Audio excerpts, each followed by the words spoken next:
Assalamualaikum warahmatullahi wabarakatuh. Berikut ilustrasi contoh likuidasi lamsam untuk kasus yang ketiga. Nah, kasus yang ketiga persekutuannya solvent. Defisit timbul dalam akun modal pribadi yang insolvent. Di sini informasi yang pertama, laporan ketiga sekutunya masih sama dengan ilustrasi kasus kedua, di mana hanya Aldi dan Citra yang solvent, Bayu tidak solvent. Kita identifikasi dulu. Aldi dan Citra secara pribadi masih solvent dan Bayu secara pribadi tidak solvent seperti halnya kasus 2. Kemudian aset di sini ya. Aset non-kas dijual sebesar 20 juta pada tanggal 15 Mei. Aset non-kasnya nilainya 90 juta, dijual 20 juta. Berarti ada kas tambahan 20 juta. Aset non-kasnya yang berkurang tetap 90 juta, karena nilainya memang 90 juta. Maka 0, aset non-kasnya, kasnya menjadi 30 juta. Tapi di sini pasti ada kerugian.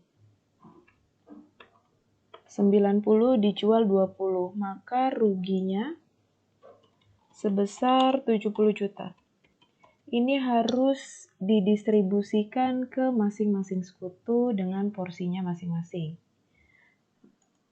Kemudian kita distribusikan 0,4 atau 40% dikali 70 juta.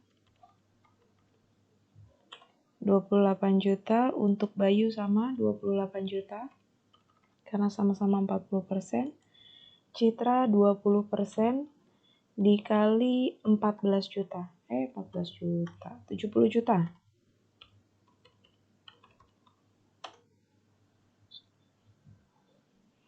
Setelah pengalokasian kerugian 70 juta, total liabilitasnya masih ya 42 juta.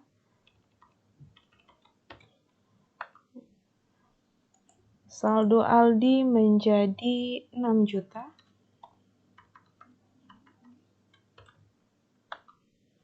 Di sini timbul defisit modal di akunnya Bayu, 18 juta. Citra tidak ada defisit. Nah, akibat distribusi kerugian, maka Bayu mengalami defisit modal sebesar 18 juta. Maka defisit ini, karena Bayu juga secara pribadi dia insolvent, nggak bisa kontribusi untuk modalnya sendiri yang defisit. Maka untuk sekutu lain yang masih solvent, dia harus distribusi untuk memulihkan saldo modalnya Bayu yang defisit. Di sini harus ada distribusi nih, 18 juta senilai yang defisitnya. Nah, kita kalikan. Aldi porsinya 40% dari 60%. 60% ini 40 ditambah 20. Aldi dan Citra karena yang menanggung ya. Jadi 40 per 20, kita hitung. 40 per 20 dikali 18 juta.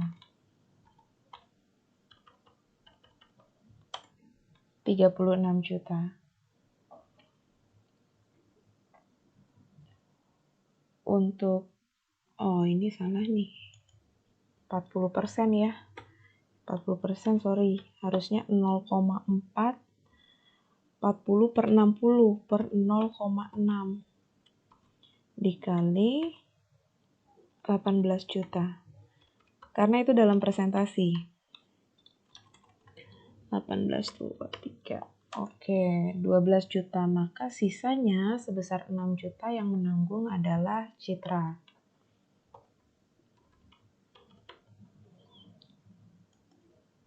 Kasnya masih 30 juta.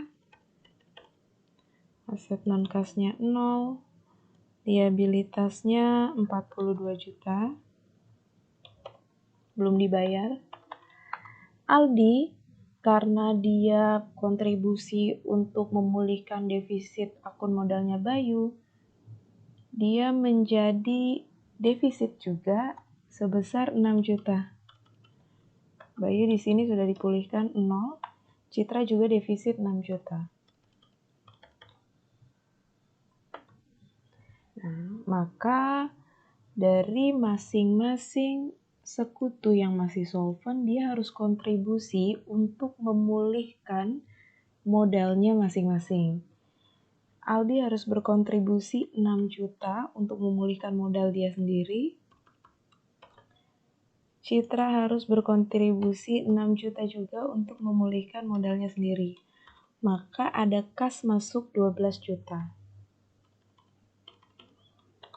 Jadi di sini saya terangkan kembali, Aldi kan defisit 6 juta, maka dia masukin kas 6 juta untuk memulihkan modalnya. Citra juga sama, defisit 6 juta, dia juga memasukkan kas 6 juta. Jadi total kas yang masuk 12 juta.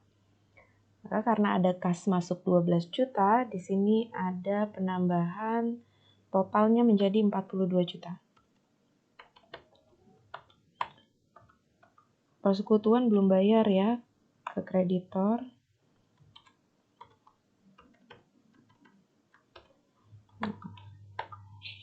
Saldo Aldi yang tadinya defisit sudah dipulihkan, maka sudah 0. Begitu juga dengan Citra, sudah dipulihkan. Sisa kas sebesar 42 juta ini untuk membayar ke kreditor melunasi liabilitasnya. Maka kasnya dikurangi sebesar 42 juta. Untuk bayar utangnya, utang berkurang di debit 42 juta. Saldo pasca likuidasi sudah 0 semua, baru perusahaan dapat ditutup. Jangan lupa untuk membuat jurnalnya. Caranya seperti contoh di kasus-kasus sebelumnya yang sudah saya berikan. Terima kasih. Assalamualaikum warahmatullahi wabarakatuh.